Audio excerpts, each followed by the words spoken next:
दोस्तों, आखिरकार सोनम रघुवंशी का पता लग गया। उसे 8 जून की रात गाजीपुर के एक ढाबे से पकड़ लिया गया। क्या सोनम रघुवंशी ने अपने पति राजा रघुवंशी का मर्डर करवाया तो पीछे इसके मोटिव क्या, मर्डर करने वाले कौन थे? इन सारे सवालों के जवाब अभी मिलने बाकी है। लेकिन इतना जरूर तय है कि इस मामले ने पूरे देश को हिलाकर रख दिया। मेघालय पुलिस ने तो आज प्रेस कॉन्फ्रेंस करके ये क्लियर कर दिया कि सोनम ने ही सुपारी देकर अपने पति का कत्ल करवाया। ये बात भी निकल कर आ रही है कि सोनम का इंदौर के ही एक लड़के राज कुशवाहा के साथ अफेयर था। इस मामले में अब तक 4 लोग अरेस्ट भी हो चुके हैं। लेकिन पूरा देश इस वक्त यही पूछ रहा है कि अगर सोनम का शादी से पहले अफेयर था भी, अगर उसे राजा रघुवंशी से शादी नहीं भी करनी थी, तब भी उसका मर्डर क्यों करवाया? खैर, ये ऐसे सवाल हैं जिनके जवाब पुलिस कुछ दिनों में ढूंढ लेगी। लेकिन सबसे पहले आपको ये बताते हैं कि ये पूरा मामला आखिर शुरू कैसे हुआ। तो दोस्तों, ये बात पिछले साल 1 अक्टूबर की है। रामनवमी का दिन था और रघुवंशी समाज का भंडारा था। इसी दिन समाज के लोग शादी के योग्य लड़के लड़कियों के नाम समाज के रजिस्टर में लिख देते। सोनम की फैमिली वालों ने जब उस रजिस्टर में राजा रघुवंशी की डिटेल्स पढ़ी तो उन्हें लड़का अच्छा लगा। एक तो राजा का काम भी अच्छा था, दूसरा वो इंदौर का ही रहने वाला था। उसके बाद सोनम की माँ का राजा के घर फोन आया। वो लोग मिलने आए, फिर लड़का लड़की आपस में मिले और बात पक्की हो गई। लेकिन शुरू में ही राजा ने एक ऐसी बात नोट की जिसे उसके परिवार वाले अगर समझ जाते तो राजा की जान बच भी सकती थी। राजा ने एक दिन अपनी माँ को बताया कि सोनम मुझ में इंटरेस्ट नहीं ले रही है। राजा दरअसल सोनम के साथ फिल्म देखने जाना चाहते हैं। सोनम ने इसके लिए मना कर दिया। राजा फोन भी करता था तो सोनम उनसे बात नहीं करती थी। राजा की माँ ने इस बारे में सोनम से पूछा तो उन्होंने कहा कि मैं ऑफिस में बिजी होती हूँ, इसलिए बात नहीं कर पाती। लेकिन ये बात तब आई गई हो गई। फिर आया 10 मई का वो दिन। दोनों की शादी हो गई, दोनों का परिवार खुश था। मगर यहाँ पर एक ट्विस्ट आया। राजा शादी के बाद कश्मीर घूमने जाना चाहता था, लेकिन पहलगाम हादसे के बाद वो प्रोग्राम उसे टालना पड़ा। लेकिन तभी सोनम ने बिना राजा से पूछे मेघालय की टिकट करा दी। जब सोनम ने ऐसा किया तो राजा भी हैरान हुआ। उसने अपनी माँ को बताया कि सोनम ने मेघालय की टिकट कराई। इसके बाद राजा को न चाहते हुए भी मेघालय जाना पड़ा। दोनों पहले बेंगलुरु से कनेक्टिंग फ्लाइट लेकर 20 मई को गुवाहाटी पहुंचे। वहां मां कामाख्या के दर्शन किए। फिर 22 मई को सुबह गुवाहाटी से मेघालय निकल गए। शिलोंग पहुंचकर चेरापूंजी के पास एक होम स्टे में चेक इन किया। उसी दिन स्कूटी लेकर आसपास घूमने भी निकले। और फिर आया 23 मई का दिन। 23 मई को सुबह 5:30 बजे इन्होंने अपने होम स्टे या होटल कह लें उसे चेकआउट कर दिया। ये देखकर होटल वाला भी हैरान था कि इतने सुबह चेकआउट कौन करता है। फिर इसी दिन ये लोग चेरापूंजी से 330 किलोमीटर दूर एक वाटरफॉल देखने निकल गए। वो भी तब जब उस जगह पर कर्फ्यू लगा हुआ था और जिस रास्ते से ये गए वो बहुत ही टेढ़ा मेढ़ा रास्ता था।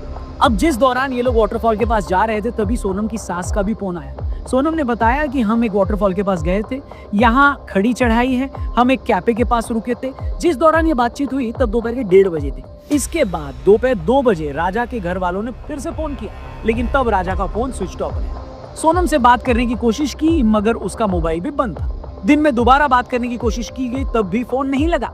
इस पर राजा के घर वालों को घबराहट तो हुई, लेकिन उन्हें लगा कि पहाड़ी इलाका है, हो सकता है नेटवर्क न आ रहा हो या उनका मोबाइल स्विच ऑफ हो गया हो। इसलिए उस शाम उन्होंने उतना पैनिक नहीं किया। फिर 24 मई का दिन आता। राजा के परिवार वालों ने फिर उन्हें कॉल किया। अब फिर से उनका फोन नहीं लगा। अब इन लोगों को टेंशन हुई और फिर उन्होंने राजा और सोनम द्वारा जो उन्हें पिक्चर्स भेजी गई थी उसमें एक फोटो में दोनों किराए की स्कूटी पर दिख रहे थे। उस स्कूटी पर उसके ओनर का नंबर। राजा के भाई ने उस पर कॉल किया तो स्कूटी वाले ने बताया कि हाँ, इन लोगों ने मुझसे स्कूटी ली थी, लेकिन ये अभी तक स्कूटी लेकर वापस नहीं आए। ये सुनकर सोनम और राजा की फैमिली वाले और घबरा गए। अगले दिन सोनम और राजा का भाई फ्लाइट पकड़कर गुवाहाटी के रास्ते शिलोंग आ गए। राजा के भाई ने शुरू में बताया कि जब उन्होंने शिलोंग पुलिस से कंप्लेन की तो उन्होंने ज्यादा सीरियसली लिया नहीं। फिर सोनम और राजा के घर वालों ने इंदौर कमिश्नर से इसकी शिकायत। फिर इंदौर पुलिस ने मेघालय पुलिस से बात की। मामला मध्य प्रदेश के मुख्यमंत्री मोहन यादव जी तक भी पहुंचा। उसके बाद मामले में तेजी आई। मेघालय पुलिस ने स्टेट डिजास्टर रिलीफ फोर्स समेत इंटेलिजेंस की टीमों को सर्च ऑपरेशन में लगाया। सबसे पहले इन्हें इन लोगों की एक लावारिस स्कूटी की शिकायत मिली। पता लगा कि ये वही स्कूटी है जो सोनम और राजा ने रेंट पर ली थी। जांच आगे बढ़ी तो पुलिस को एक बड़ा सुराग हाथ लगा। एक लोकल गाइड ने बताया कि उन्होंने सोनम और राजा को अपनी सर्विस ऑफर की थी, लेकिन उन लोगों ने कोई और गाइड ले लिया। मगर तभी गाइड ने एक ऐसी बात बताई जिसने सभी को हिलाकर रख दिया। गाइड ने बताया कि उन दोनों के साथ 3 लोग और थे जो उनसे हिंदी में बात कर रहे थे। अब मेघालय जैसी जगह पर तो कोई हिंदी बोलता नहीं। कोई लोकल आदमी टूरिस्ट के साथ हिंदी में बात करता है तो उसके डायलेक्ट से पता लग जाता है कि वो लोकल है। लेकिन गाइड ने बताया कि नहीं, वो 3 लोग लोकल नहीं थे। फिर ये भी पता लगा कि आखिरी बार जब सोनम अपने हस्बैंड राजा के साथ वाटरफॉल की तरफ जा रही थी तभी सोनम पीछे थी और वो 3 लोग राजा के साथ आगे थे। अब ये बात भी हैरान करने वाली है। जिस जगह वाटरफॉल है उसे सेफ नहीं माना जाता। यहाँ अक्सर बाहर से आने वाले लोगों के साथ लूटपाट होती रहती। कुछ साल पहले तो हंगरी से आए एक टूरिस्ट की भी मौत हो गई थी। ये एरिया बाहरी लोगों के लिए इतना अनसेफ है कि जब राजा और सोनम का भाई उन्हें ढूंढते हुए इस जगह पर आए तो लोकल लोगों ने कहा कि आप नाइट स्टे यहाँ पर मत करो। इसीलिए बड़ा सवाल ये है कि वो तीन अनजान लोग अचानक ऐसी जगह पर राजा और सोनम के साथ आने के लिए तैयार कैसे हो गए। लेकिन अब भी पुलिस के हाथ ज्यादा कुछ लगा नहीं। तभी जांच के दौरान 27 मई को 2 बैग पहाड़ी इलाके में मिले। ये बैग उस जगह से काफी दूर थे जहां इन दोनों की स्कूटी लावारिस हालत में मिली थी। फिर 3-4 दिन भारी बारिश के कारण सर्च ऑपरेशन को बार बार रोकना पड़ा। फिर आया दोस्तों 2 जून का दिन। पुलिस और रेस्क्यू टीमें सोनम और राजा से जुड़ा सुराग ढूंढने में लगी थी। तभी रेस्क्यू टीम को एक पहाड़ी के नीचे खाई में कुछ दिखाई दिया। टीम वहां पहुंची तो वो एक आदमी की डेड बॉडी पड़ी थी, मगर वो इतनी खराब हालत में थी कि उसे पहचानना मुश्किल था। बॉडी को अस्पताल लाया गया। तभी राजा के भाई को उस शव की पहचान करने के लिए बोला गया। बॉडी इतनी खराब हो चुकी थी कि चेहरे को देखकर कुछ भी बता पाना पॉसिबल नहीं था। तभी राजा के भाई की नजर उस बॉडी की कलाई पर पड़ी।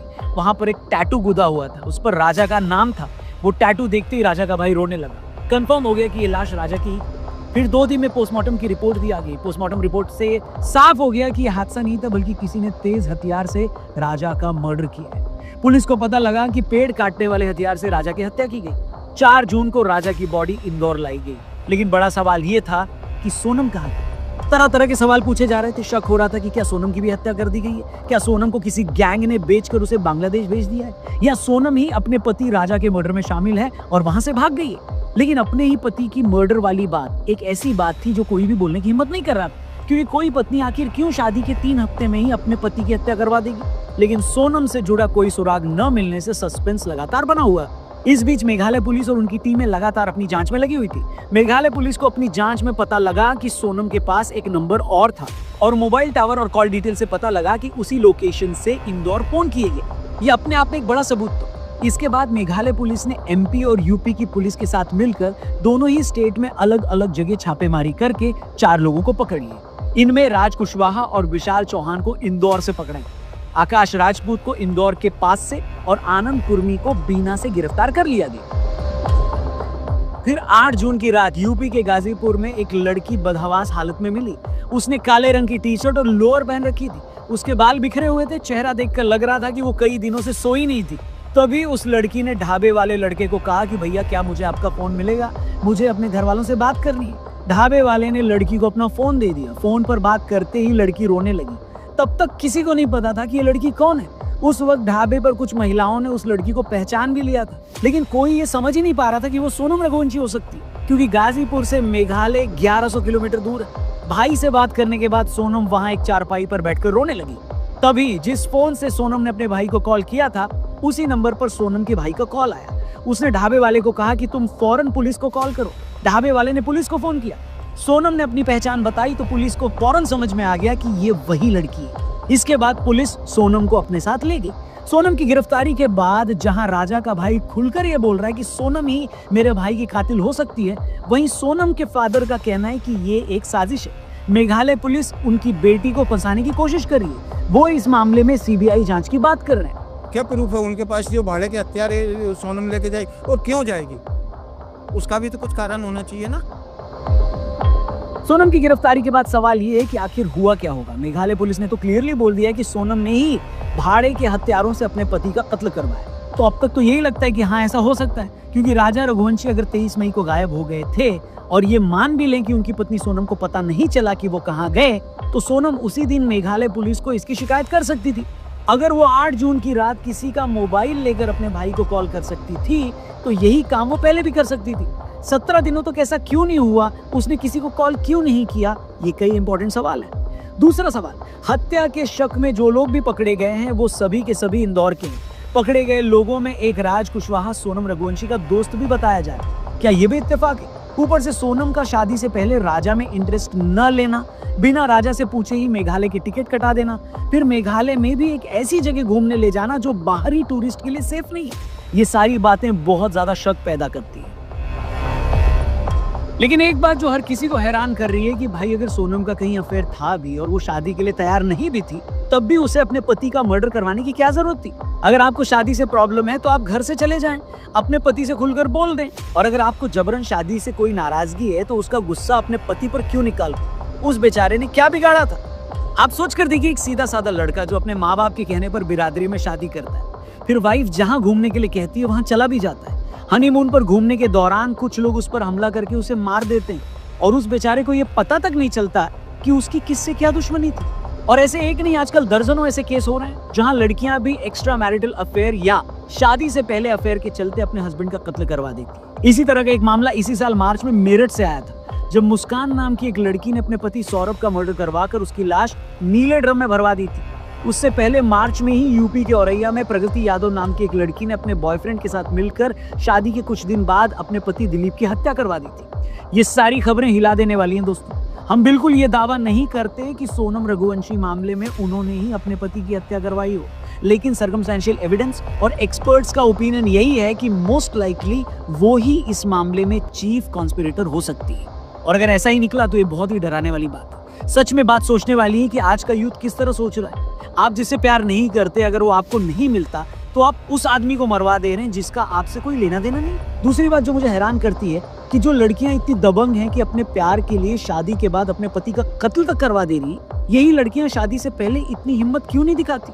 शादी से पहले माँ बाप को ये क्यों नहीं बोल देती कि मुझे कोई और लड़का पसंद है, मैं इससे शादी नहीं करूंगी? मतलब माँ बाप के सामने तो आप खुद इतना हेल्पलेस फील करते हो कि मजबूरी में शादी कर लेते हो, और अंदर ही अंदर इतना गुस्सा और जहर भरा होता है कि एक मासूम आदमी का कत्ल तक करने से पीछे नहीं हटते।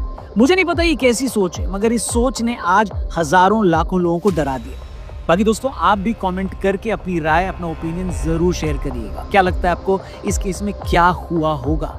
बाकी चैनल को भी जरूर सब्सक्राइब करना। जल्दी मिलते हैं, अपना ख्याल रखिए। जय हिंद।